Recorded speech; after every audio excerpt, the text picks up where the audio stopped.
Good afternoon. My name is Kyle Roberts, and I'm the Associate Director of Library and Museum Programming at the American Philosophical Society, broadcasting to you today from the APS's campus in Philadelphia. Welcome to today's discussion with Samantha Blickhan on trust and transparency in human-machine integration on the Zooniverse crowdsourcing platform, a citizen science showcase. We're glad so many of you have joined us today. Before I begin, I'd love to acknowledge that the American Philosophical Society resides in Lenape-Hoke, the homeland of the Lenape people, whose historical relationships with the land continue to this day. The APS acknowledges with respect their continued presence and perseverance, and expresses its sincere thanks for the past and ongoing generosity of numerous Indigenous communities and individuals who have offered their guidance, expertise, and opportunities for collaboration. For those joining us for the first time, the American Philosophical Society was founded by Benjamin Franklin in 1743. The Society is a catalyst for the discovery of new knowledge. Election to membership honors those who've made exceptionally significant contributions to science, the arts and humanities, and public life. The Society promotes research by providing over $1.5 million in research grants a year, primarily to younger scholars who need the support the most.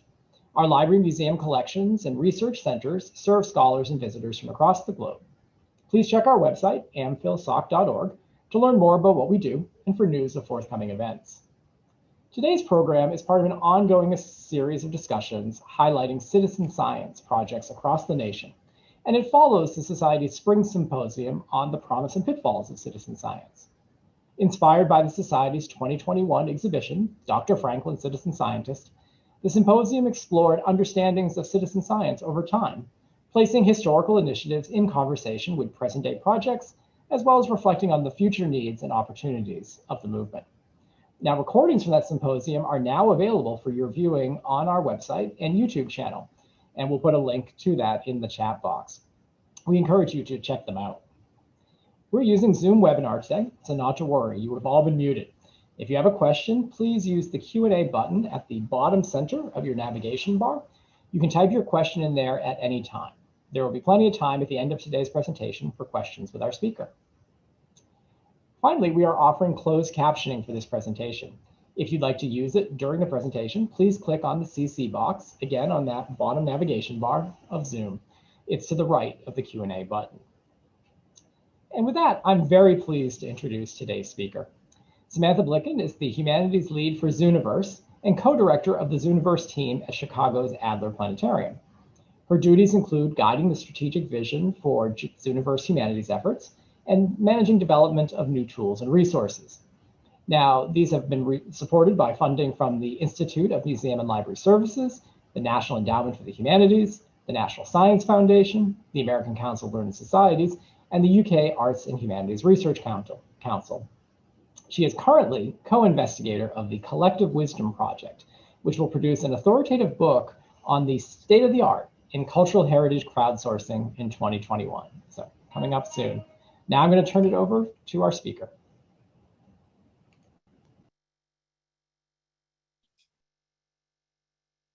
Hello.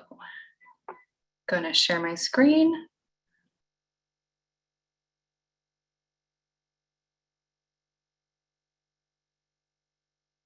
Can someone just give me a little thumbs up that that is working as it is meant to?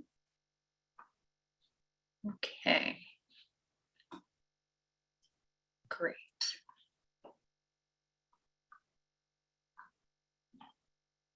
All right. All right, getting all my screens sorted out. Well, thank you very much, Kyle, for that introduction and for inviting me to speak as part of the Citizen Science Showcase. As Kyle said, I'm the Humanities Research Lead for Zooniverse, and in that role, I lead collaborative research and development projects across a variety of Zooniverse project types, most of which deal with humanities research questions. But I also frequently work with projects that have text as their main data source, meaning that in this capacity, I end up collaborating with researchers across a number of fields, including history, biology, sociology, archaeology, and others. The title of this talk is Trust and Transparency in Human-Machine Integration on the Zooniverse Crowdsourcing Platform. Over the next half an hour or so, I'll introduce you to the Zooniverse platform, to some methods of human-computer interaction being implemented in our projects, and talk about some best practices around ethical approaches to these methods that we've learned through our research collaborations. I'll also introduce you to some current projects we're working on in this area, give a preview of some of the new tools we're developing, and talk about how we're incorporating these best practices into these projects under development. So this will be a mixture of theory and practice as we think not only about the why, but the how. So I'll just start by giving you some background on Zooniverse and introducing you to the ways that automation and machine learning are incorporated into crowdsourcing projects, as well as why this practice is gaining popularity in the field. Zooniverse is the world's largest platform for online crowdsourced research. We refer to ourselves as a platform for people-powered research. And we do this by providing a space for researchers to build and run projects which invite volunteers to help the teams process data to aid in their research efforts. The platform is maintained by a team of developers and researchers based at Oxford University, the Adler Planetarium in Chicago, which is where I'm based, and the University of Minnesota Twin Cities. We work with hundreds of research teams around the world. And since the platform launched in 2009, over 2.3 million registered volunteers have collectively produced almost 600 million classifications across more than 300 projects. The way that Zooniverse projects work is that for each project on the platform, many volunteers interact with datasets. And these datasets can be images, video, or audio files. They interact with them by engaging in a task or series of tasks depending on the particular data set and the research goals of the team. These tasks can be anything from answering questions about galaxies based on their morphological characteristics, as is the case for the very first Zooniverse project called Galaxy Zoo, shown here, to coloring high-resolution electron microscope images of cells to help scientists identify and segment the features that they want to study, to sorting, identifying, and transcribing fragments written in Hebrew and Arabic script from the Cairo Geniza, shown here. While projects are ongoing, research teams are expected to engage with the volunteers on project message boards, like the one shown here, to answer questions, discuss the project, and offer assistance, as well as to communicate information to volunteers about the status of the project, how near it is to completion, etc. Once the data collection process is complete, the researchers carry out their data analysis and share the results with the public. And this is actually a requirement of using the platform. You have to make your results publicly available within 2 years of your project's completion. We do this because we believe that volunteers should be able to have unrestricted access to the data that they helped to generate. So if you're asking the public to help you generate a data set, it isn't appropriate to then turn around and host it behind a paywall. The main tool that supports this work is our project builder, which is a browser-based tool that allows anyone to create and run a Zooniverse project for free. The project builder user interface, which I've included a screenshot of on the slide here, is fairly straightforward. You move through the blue tabs on the left side of the interface, and the various pages allow you to do things like add content, build workflows, give access to your team members, set up message boards, upload data, and download your results. Some of our projects can also be accessed via our mobile app, which supports a limited number of task types. Even though the mobile app isn't as robust as the desktop version of the platform, it's an incredibly powerful tool.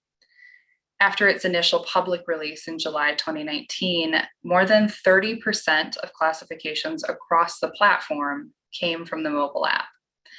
So for projects that feature relatively simple tasks like yes or no questions, the mobile app is a great way to support a wider range of classifications by volunteers who might want to take part in more casual environments, like riding public transit, for example.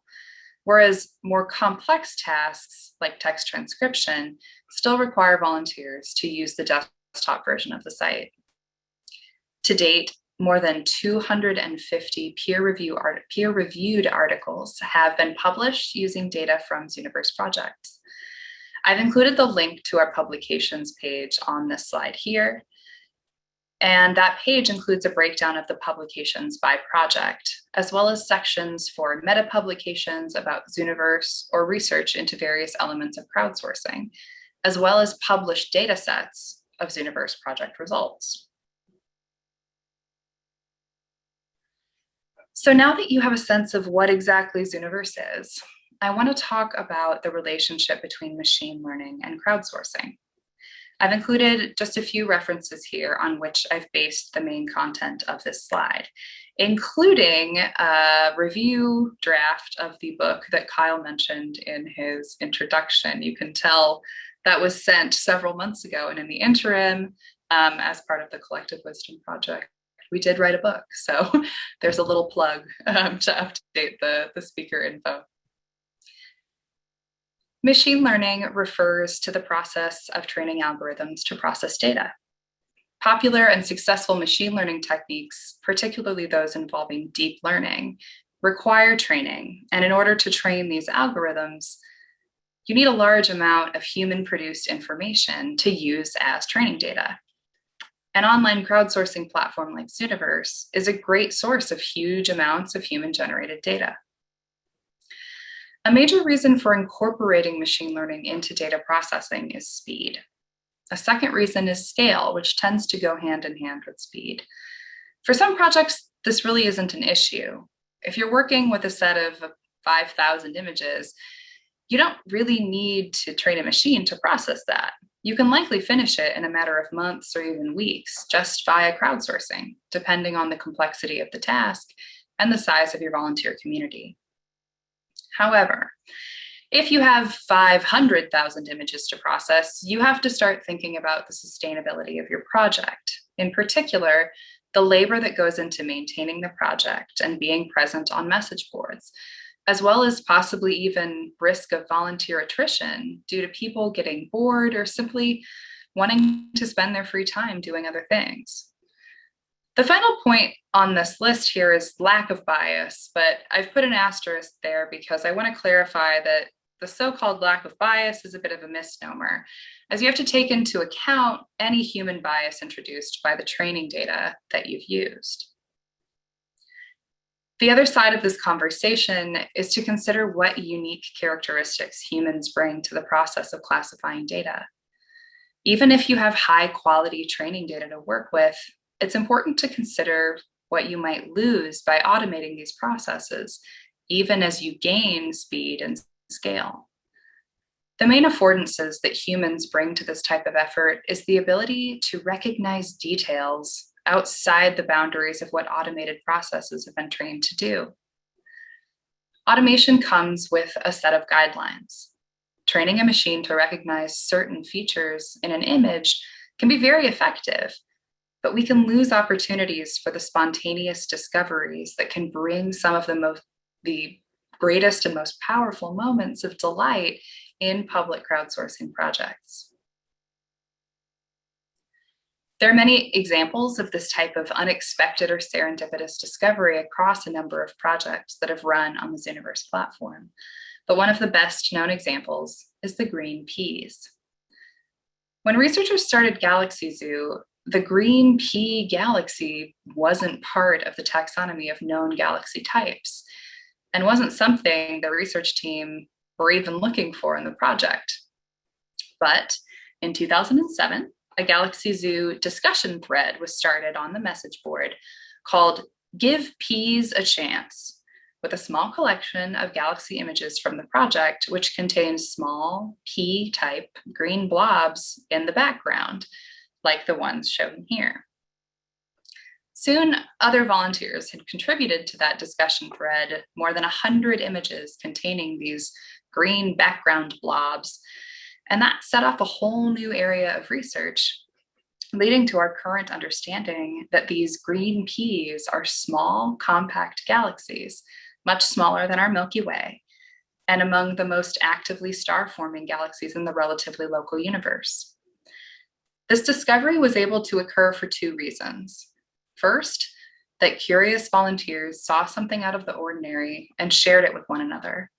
And second, that the researchers took the time to listen to the project volunteers and follow up on their questions and the images that they shared. So, given what we know about the efficiency of machine learning and the deep importance of the human capability to recognize the unexpected, I'd like to look at a few examples of how we can bring these two systems together. The first is to think about effort and optimization. This example is from a project called Snapshot Serengeti, which asks volunteers to help identify the presence of wildlife in camera trap images, as well as the type of species present in the image. Volunteers look at an image and are given a list of species to choose from that may be present given what researchers know about the wildlife in that area. But you'll note that on this image, which I've outlined in orange, there is a tick box that says no animals present. In essence, this approach is actually a combination of a yes or no question alongside an identification task, with the yes response, as in, yes, there are animals present in the image, being implicit in a classification of a particular species. And I bring up the no animals present designation for a reason. Excuse me. This example is part of research published by Marco Willi and his co-authors in 2018. And in this study, the authors implemented an approach that we call Cascade Filtering.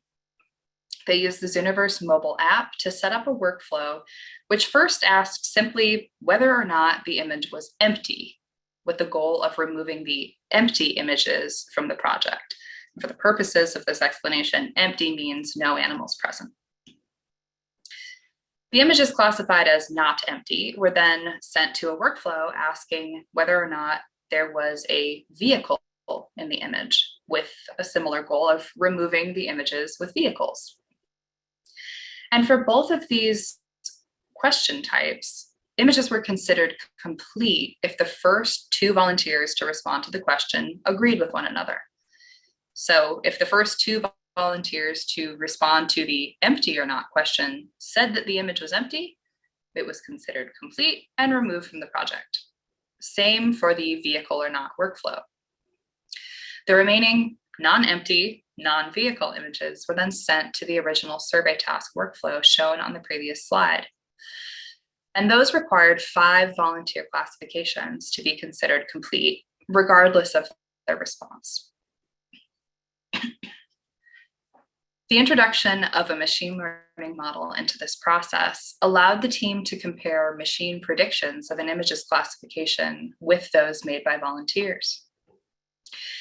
In the case of the example shown here, if a single volunteer agreed with the model for the empty or vehicle classifications, that image was considered complete and removed from the project. So instead of 2 volunteers needing to agree with one another, they just needed 1 volunteer to agree with the machine prediction. For the species classification task, an image was considered complete if the first 2 volunteers agreed with the model. So if the machine predicted that an image contained a giraffe, and the first 2 volunteers to answer the question also said there was a giraffe in the image, that was considered complete. In images where the volunteers didn't agree with the model, the default logic was used, that is, going through the full process of identification by volunteers. Never fails. Give a talk, get a dry throat. Ultimately, this experiment resulted in 43% fewer volunteer classifications being needed without sacrificing the quality of the results. So when we talk about optimization of effort, this is the type of work we're referring to. It doesn't pit machine effectiveness against human effectiveness. Instead, it encourages us to think about how these two approaches can complement one another to make the best use of the time that the volunteers are donating to these research projects. This and other examples are important for practitioners of crowdsourcing to consider, particularly when thinking about ways to increase efficiency without sacrificing the ability of volunteers to engage in a process that is interesting to them. And this point here really is the crux of the matter. Volunteers participate in crowdsourcing projects for myriad reasons. Sometimes this is a motivation to take part in real research and to help facilitate scientific inquiry. There's also pleasure and wonder in seeing the various types of data across projects. And sometimes volunteers can be justifiably concerned that incorporating machine learning into a project will have the end goal of phasing volunteer contributions out of the process. And examples like the Cascade Filtering experiment can seem like great success stories on the surface. Fewer classifications for the same quality results sounds like an overwhelmingly positive outcome. But more often than not, the conversation is a bit more complex than it may seem. For example, a research study conducted by Alex Boyer and collaborators found that removing empty or blank images actually decreased average individual contributions to the Snapshot Serengeti project, following a theory of intermittent reward, in which seeing an image containing a zebra or a giraffe after a stretch of empty images feels more like a reward than the experience of viewing a series of images which all consistently contain wildlife. So with the results of both of these experiments in mind, researchers have a decision to make. Do they remove the blank images, knowing that it will decrease the workload for volunteers and potentially receive fewer contributions on average? Or do they want to intentionally leave some of those blank images in to possibly increase the average number of contributions and allow volunteers the opportunity for those potentially greater moments of satisfaction and reward? Is it appropriate for us to make these decisions for our volunteers at all? Following these examples from Snapshot Serengeti, I'd like to continue to trouble the waters a bit in regards to the complexities around incorporating machine learning into crowdsourcing projects. And I'll do this by sharing examples from 3 different projects, one focused on astrophysics research, and 2 that involve incorporating automation into text transcription projects. I also want to note that the breadth of examples I'm sharing here is intentional. Uniquely in the Zooniverse, we can illustrate a single concept using a broad range of project examples like galaxies, biodiversity heritage materials, and historical texts, the last of which is my field of expertise as the humanities research lead. So the first point I'd like to make is that whatever method you choose, it's deeply important to be open with volunteers about how you're incorporating machine learning into a project. Whether you'll be using the results of a project to train a model, or are actively using machine learning to examine engagement in your project, sharing these elements of your research with volunteers is crucial. Crowdsourcing projects often solicit volunteer participation through framing of need. So phrasing like, "We need your help," or "help us unlock the secrets of these historic documents." This request is then rewarded through engagement with interesting subject matter or on the message boards as part of a community, or even acknowledgement of effort in publications and even co-authorship at times, depending on the circumstance, as well as access to the project results. In order to ethically use this type of framing, project teams must be transparent about what exactly will be facilitated by the help they purport to need. To put it plainly, what exactly has been and will be done with the data? And this example is from the current Galaxy Zoo project. While the overall goals around identifying morphological characteristics of galaxies remain the same, there have been points in the project's more than 10-year history where the team has included machine learning methods at various stages of the project. And this image here is from the first slide of the Galaxy Zoo project tutorial. And I've outlined the two relevant areas of text here in orange. The first says, "Welcome to the enhanced workflow for Galaxy Zoo, where you will see galaxies selected by machine classifiers." It notifies the volunteers that there is an automated pre-processing step in the project that will affect the data they're seeing in this workflow. In this case, the enhanced workflow prioritizes those images for which human classification will be most useful for refining the performance of the automated system overall. The second says, "We're also studying how machine elements affect the engagement of volunteers. As part of this, you may see messages which appear at the end of your classifications. If you're not happy to take part in this messaging study, or would like to change your mind, just click the opt-out option at the bottom of any message." This text informs volunteers that the research team are also studying how machine elements affect their experience and alerting volunteers that they may see messaging around this ongoing study after submitting their classifications. It tells them how they can opt out if they do not wish to participate. The machine predictions they were studying in this case were related to anticipating when volunteers were likely to stop classifying on the project to see if messaging them at that point would encourage volunteers to keep going a little longer. Interestingly, the volunteers who chose to opt out were also the ones who did more classifications on average. Those who saw the messaging also submitted more classifications than the control group. This type of messaging and consent-based participation ensures that volunteers are brought into the research process as collaborators rather than as passive participants or as subjects of research, establishing a system of transparency around the goals of the project and ensuring that volunteers can choose to participate based around the full scope of the research taking place. Rather than being notified of their participation in a research study around engagement after they've already taken part, they're given the opportunity to choose whether or not it's something they even want to do. Another common type of human-computer interaction is to train a model and run it on a data set, then set up a crowdsourcing task in which volunteers are asked to validate or correct the results. There are two research projects that I'm currently working on that incorporate this type of approach.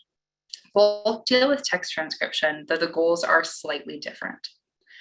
The first example is from DigiLeap, a collaboration funded by the National Science Foundation, which aims to expand upon the long-running Notes from Nature Zooniverse project, which helps to transcribe millions of specimen labels from natural history collections. This project will optimize volunteer efforts by incorporating automated methods into the transcription process. And it's interesting because it's going to be a multi-step project featuring a series of workflows that ask volunteers to contribute data to the training process, as well as validating machine output. So the first workflow shown here asks volunteers to help prepare images for optical character recognition, or OCR, by helping to identify labels on specimen images, and then classifying their content as handwritten text, typewritten text, or both, as well as differentiating between labels and barcodes. The results of this workflow are used to help automate the process of training a machine model to recognize types of text that might be present on a specimen image to increase the likelihood of successful character recognition based on the label type. Once the OCR model has been applied to the labels on specimen images, the second workflow, shown here, asks volunteers to identify types of errors in the OCR output, so we can use this information to refine the models being used. In a later stage of the project, we'll be building new Zooniverse tools that will actually allow volunteers to directly edit the OCR text output. And that edited text will, again, be used to further refine the process, hopefully increasing the accuracy of the output. And I want to note that the methods that I've just described will be used to transcribe the easier or more straightforward labels, while the more difficult labels will still require human-only transcription via the processes put in place with the original Notes from Nature project. As we move through the early steps of this research project, our team has been open about the long-term goals of this method through blog posts and conversations with volunteers on the project message boards. This is intended to let volunteers know how each step of the process affects the overall research we're conducting, as well as to reassure them that there will always be a need for contributions from volunteers. Eventually, this will result in a multi-workflow project that allows volunteers to choose how they want to participate in the process based on their interests, either by transcribing difficult labels in full or by helping to review and edit OCR output. We look forward to seeing how volunteers respond to the variety of task types. It may be that we see a general preference for one method over another, which will ultimately impact the effectiveness of the process overall.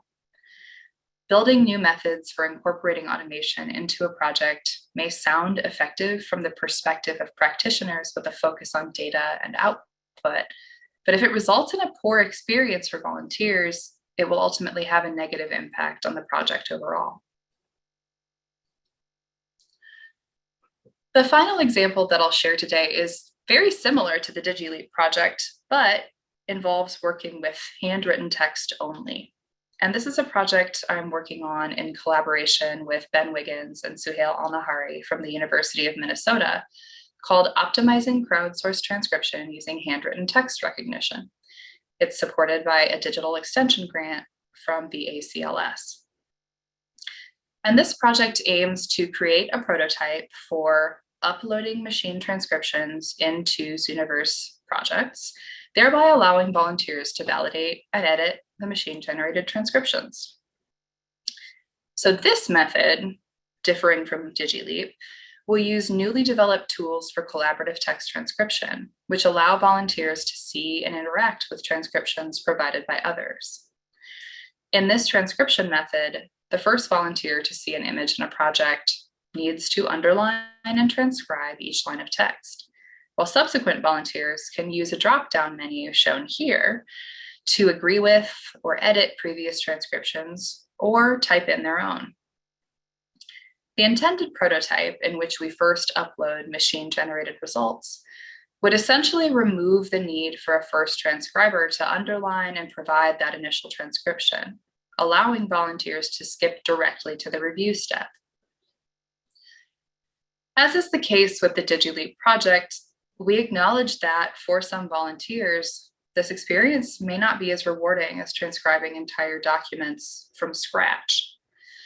In our experience communicating with volunteers across transcription projects, the challenge of deciphering handwriting and engaging deeply with primary source materials is part of the reward of participation in these projects. And we want to be sure that these efforts don't deprive them of the opportunity to do so, even if it means sacrificing opportunities for faster completion of a project. Both of these text-focused methods allow volunteers to still engage with images of primary sources in a meaningful way, but we won't truly know what practices our volunteer communities prefer until we have the opportunity to build and test new methods and solicit feedback from the people who take part in these projects, which is why we've built those opportunities into the projects we're working on now. The volunteer community on Zooniverse or on any platform is not a monolith, and by broadening the types of approaches we take on our platform, we allow volunteers to choose what kind of projects they take part in based on their preferred methods of participation, as well as their interest in the project content.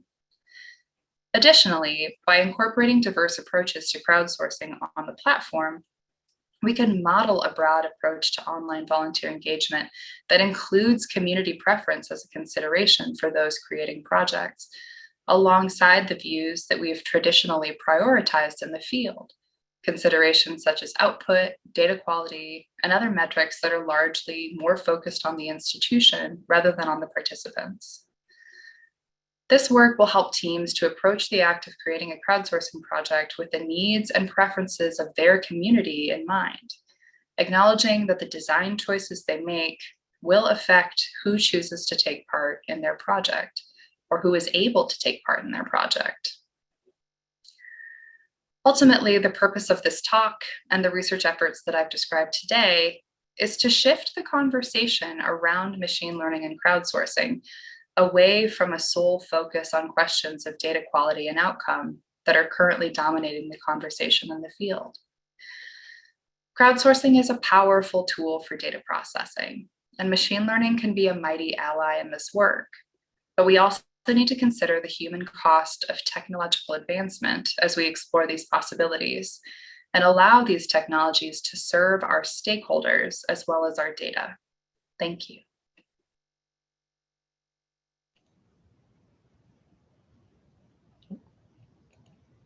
Great. Thanks so much, Sam. That was fantastic. I'd like to start our Q&A period where you were sort of ending on community science and thinking about what the opportunities are, but also what maybe some of the challenges are in using Zooniverse as a platform for community science. I think it was one of the themes that really came out in our conference. The APSs had started a project looking at weather data in Philadelphia as a way to engage with school age audiences. So I'd just love to hear more about, what is it sort of take to get that up and running? Are we sort of there yet? The Zooniverse can be a platform for it, or is it still sort of a trial period? Thanks. Yeah, I mean, first, I just want to clarify the vocabulary that we're using, because I think this is also an ongoing conversation in the larger field. And so when you say community science, I think of projects that are led and organized by specific communities to serve their audiences. So I think, I would really think about the appropriateness of platform choice, because you'll want a way to potentially keep a project just for the people you want to engage with it, which is perfectly fine. So I suppose in that respect, it's there. You can build private projects on Zooniverse or a number of other platforms. I think in terms of working with school-age children, similarly, it complicates the process of setting up a project, because you have to think about the power dynamics that are inherently involved. There have been, publications written on this topic in terms of, can school kids ever actually be volunteers if they're being graded for their participation? Similarly, thinking about things like service hours or, other sort of motivational factors that may be external to an individual's choice for motivation. So I think those are the types of things that I would consider in terms of the questions that you're answering. I'm not sure that I think I've answered it completely, but please do follow up if there was another thing you were hoping that I would address. I think that's great, though. I mean, but I appreciate you sort of pulling out the threads that we have to sort of think about. That if we create these sort of poles of community science as science for the community that's doing that work and driven by the questions they ask, I love the point that you make about the privacy concerns, right? That might come in, And if Zooniverse has taken this sort of ethical stance that all data that is created on it has to be publicly accessible, that's a real consideration, right? That one has. It absolutely is, yeah. And I think Ben and Sarah Brumfield from The Page have put out some really interesting information about this. I think Ben may actually be giving a talk about this tomorrow for an event run by the University of Lille. So signposting that for anyone who's interested. But there are people that are specializing in this type of work. So I think, this is something that we thought about a lot, actually, in the process of putting together the Collective Wisdom book, when we were thinking about how do you choose the tools that you want to use. And one of the big considerations was about things like open data and where that's not appropriate. We have teams that have run private projects on the Zooniverse.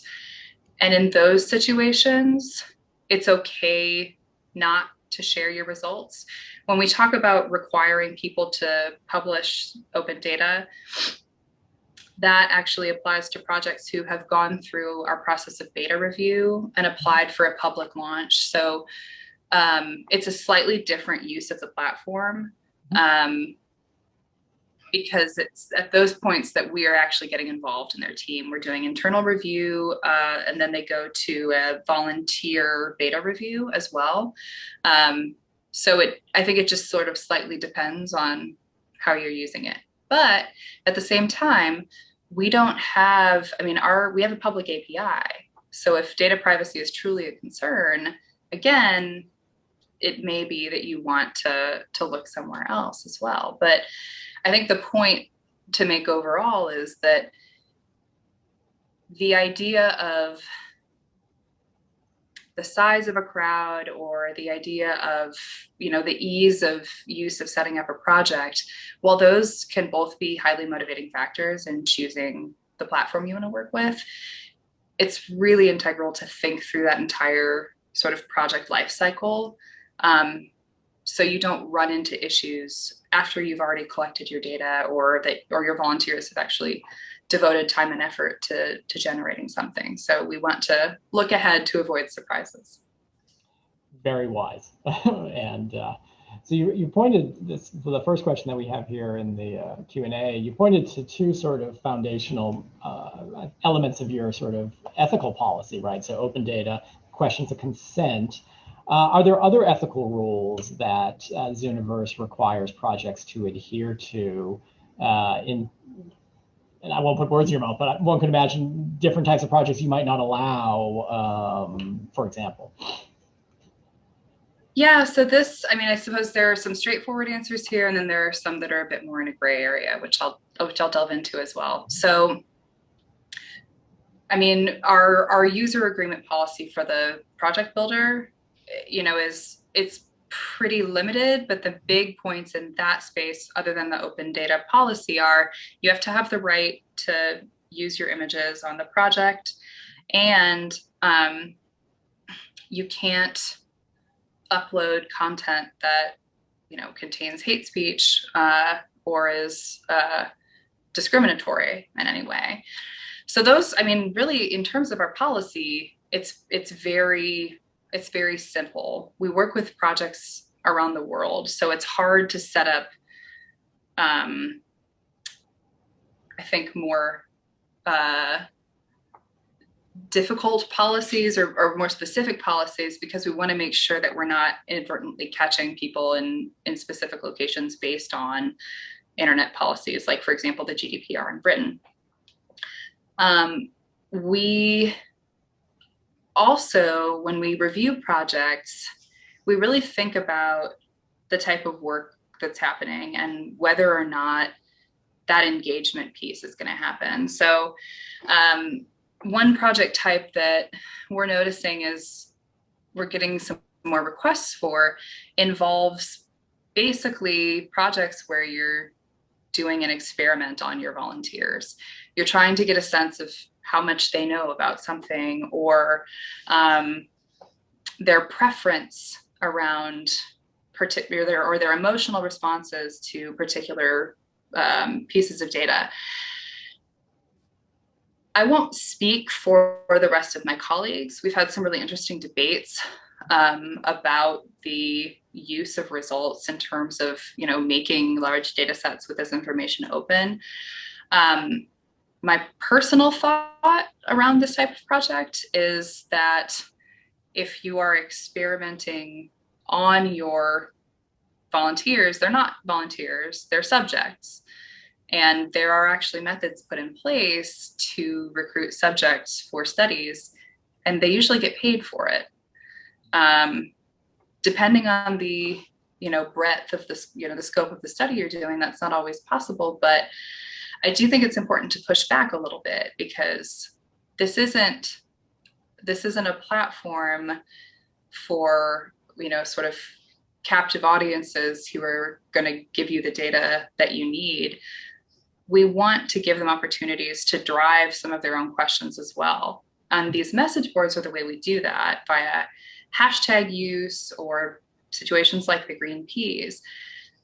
With a project that has that type of goal, I think it becomes more difficult to support that type of volunteer-led inquiry. I won't completely close my mind to it, but it is sort of the first thing on my mind when we do see requests for that type of project. So I think to date, we've really only launched one of those projects, and they were very, very clear. They actually included like a consent statement in their project tutorial. So I won't go on Zooniverse and find, do you prefer cornflakes or the store brand of, knockoff brand of cornflakes? Not currently. There's some great questions in here about machine learning processes. The first one is, how familiar do you think, or have you found the Zooniverse volunteer community to be with machine learning processes? How do you balance education about machine learning with creating engaging and user-friendly projects? Oh, that's such a good question. I am constantly surprised and delighted by our volunteers. There are volunteers that show up in comment threads on Talk offering to share processing scripts and approaches with one another, or that actually step up and support research teams in their processes. Shout out to Peter Mason, who has been doing that for quite some time. In terms of machine learning, we've got, there are volunteers who know quite a lot about those processes. There are some that are very unfamiliar, or who may be skeptical about those processes because they don't know how they work. So when we talk about sharing this information, we really, I think you have to go beyond just saying, hey, we're using machine learning. That's not really enough, because there, even just by the examples in this short talk, there's a broad variety of ways that can be incorporated. I think generally, because of the wide range of expertise or familiarity with the concepts of machine learning among our audiences, we encourage teams to find a balance around, updates that won't necessarily overwhelm people, but also giving those who maybe want that additional expert content, via publications, et cetera, putting those in places where they have access to them, so they can sort of either start to build their familiarity with the concepts, or dive in to those publications if that's what they're keen to do. So I think, again, it's highly project dependent. It's highly dependent on the volunteer community within your project. And the best way you can't always anticipate for the community that will show up and take part. But I think as long as you're prepared to have a couple of options in mind around how you're planning to communicate, that's the way to invite people in, answering questions. I posted a blog update on the Zooniverse blog when we got the ACLS grant. And the first comment on that blog was a volunteer who was really concerned because they really like transcribing and don't want a machine to make those opportunities go away. And so I, responded and basically sort of talked about some of the things I talked about today, in which, there are ways to incorporate these processes that don't have full automation as a goal. Ultimately, though, I can say that to this person, but whether or not they choose to take part is going to be up to them. And it may be that they don't want to support that type of work, and that's okay. They can, luckily, there are lots of other projects to choose from, but being able to actually have those conversations and engage, I think, is the way to bring people into the point, not where the goal is not to convince them of its value, the goal is to give them the information they need to make an informed decision whether or not they want to take part. Great. There's a sort of institutionally self-interested question in here. If I follow correctly your last example, this is the question, handwriting transcription, it has not been carried out with an initial machine reading application. Having some experience with machine reading of handwriting on US Census records, I wonder whether there might be a possible path forward, for example, in crowdsourcing transcriptions of the many, and I'll add a third, many historical manuscripts in the collection of the American Philosophical Society. So maybe you play the part of consultant. We have 14 million manuscript pages here. Is Zooniverse for us? And when you're thinking about what machine reading can do for us and what it can't, what might you recommend? Yeah, I mean, I think the first thing that I would suggest if you're thinking about exploring the potential for, HTR in particular, I would just start with existing models, because sometimes there's no need to reinvent the wheel. I think, Transcribus in particular have some wonderful open models that you can use to test the effectiveness on your data set. If you find that specialized approaches are needed, or that you need to generate training data based on the subsets within that group of 14 million, again, I think starting with some of these opportunities where you generate that training data first would be my recommendation. Because first, I think you want to make sure you know enough about the process and the sort of data roadmap that you'd need to follow before you even involve the public. It may be that there are certain subsets of your data that work well with existing models, and some that you may want to actually, sort of try to train on your own before involving the crowd. But I think the major point I'm making is to put in the legwork first, rather than starting with the crowd and then refining from there, because I think it's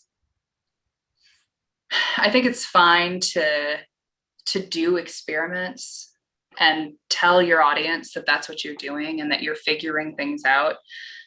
But I think you need to come from a place of, I have exhausted my options, and this is the next point to move this work forward. So yeah, I think the sort of TLDR version of that is, don't jump right into the crowd, explore your options first, and then really think about what your priorities are in terms of generating data or engaging the public. If you want both, you can incorporate both. If you want to automate, you can automate. But if you want people to really engage with your materials, you may need to think about a longer term plan. Great point. I really like that. I think it flows into another question we have here. What are the differences between serendipitous discovery issuing from participants on the one hand, and design surprises where project creators have to reevaluate goals and workflows due to suspected participant bias? Okay, that's a wonderful question. I appreciate that. I'm not sure. I think both are legitimate things to be concerned about. I don't necessarily know that, and maybe this is me misinterpreting the question, but I don't know that they're sort of two sides of the same coin, because I think you can have, design flaws that you discover later on in a project, excuse me, even when you're not incorporating machine learning. I think, that's why we go through several rounds of review, including with volunteers, so that you can actually have the experience of trying to get a sense of things you might not have anticipated, particularly coming from your audience. I'm not really sure if I answered that question, but I think it's, I mean, maybe there's follow-up discussion to be had, because I think it's really fascinating. But that would just sort of be my initial response anyway. One of the real interesting themes in the conference was about the sort of history of scientific practice and professionalization, and the way in which we see over time how often marginalized groups are involved in what looks like citizen science type projects, and then the processes sort of shift and it gets taken over by professionalized science. Yeah.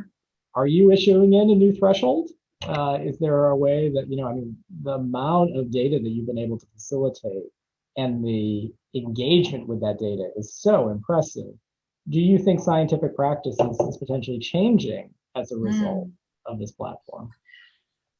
And, so I don't know that I would, I don't know that I would credit Zooniverse exclusively. In fact, I know that I wouldn't credit Zooniverse exclusively for this, but I do think when we think about these, who is able to facilitate projects, you have to think about where resources are.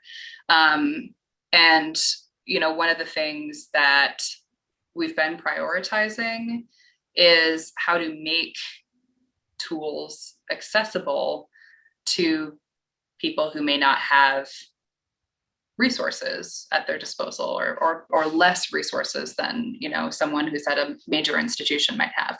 And when I say resources, I don't just mean money, but I also mean money. You have to think about time.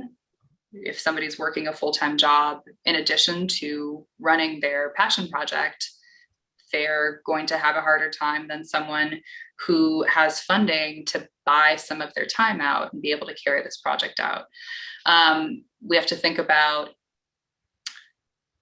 access to computers with enough processing power. You have to think about even just access to potential collaborators.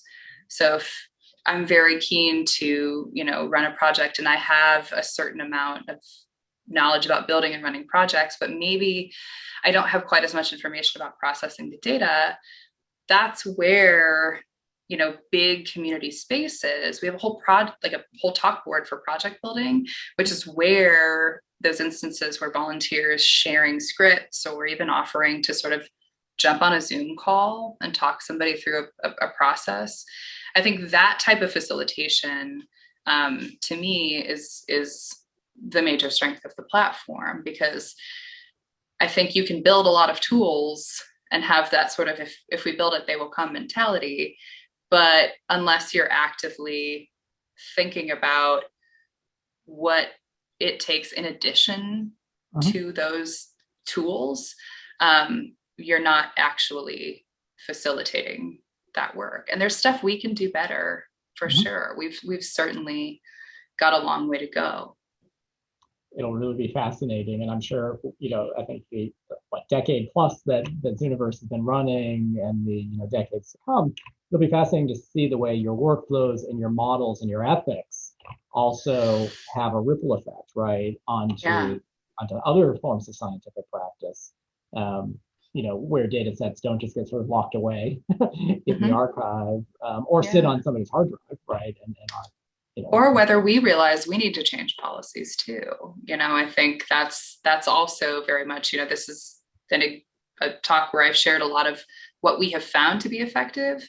But I think some of the strengths of the teams that we work with and the research that we do is that we consistently build off of, previously held knowledge. And sometimes that means realizing that previously held knowledge wasn't effective, and then growing from it. Wise words. Thank you for sharing them. So for everybody who's watching this either right now or on YouTube later on, how do we get involved? You go to zooniverse.org and you can try out projects without an account, or you can create a free account with an email address. Well, all right. I'm going to thank you for a great talk, and I'm going to jump on your website now. Fantastic. I'll see you on the message boards. Sounds great. Thanks everyone for joining us today. I hope if you have some time, we have an event coming up at 2 p.m. on Friday celebrating Juneteenth. Please join us. Otherwise, we will see you later. Thanks again, Sam.